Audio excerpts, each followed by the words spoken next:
हाम्रो जीवन एक यात्रा हो,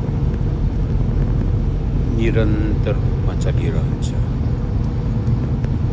कहिले उकाली, कहिले ओह्राली, कहिले गर्याङ्ग्रो, कहिले चिप्लो, कहिले बाढी, कहिले वर्षा। यो जीवनको प्रकृति हो। जीवन छौन्जेल यो यात्रा चलि नै रहन्छ, तर यो जीवन चलुन्जेल हामी कसरी बाँच्ने भन्ने हामीमै निर्भर गर्छ। तपाईँलाई लाग्ला कि जीवन जटिल छ, कोहीले तपाईँले भनेको तपाईँ सबै नहुन्छ, सबैले जटिल लाग्न सक्ला, कसैले जीवन एकदम साधारण छ भन्छ। हरेक किसिमका व्यक्तिहरूलाई भेट्ने र सिक्ने मौका पाएको छु।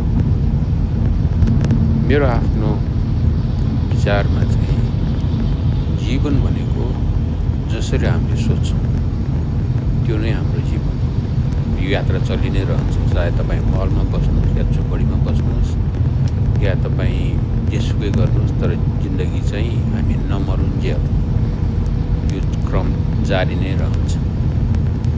त्यसकारण जीवनलाई हामीले धेरै कठिन रूपमा हेर्ने होइन कि यसलाई सरल रूपमा हेर्न सिक्नुपर्छ।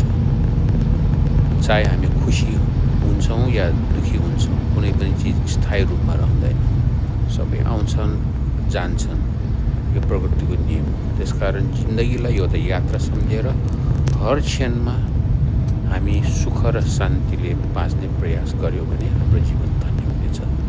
यो भिडियो हेर्नुभएकोमा धेरै धेरै धन्यवाद।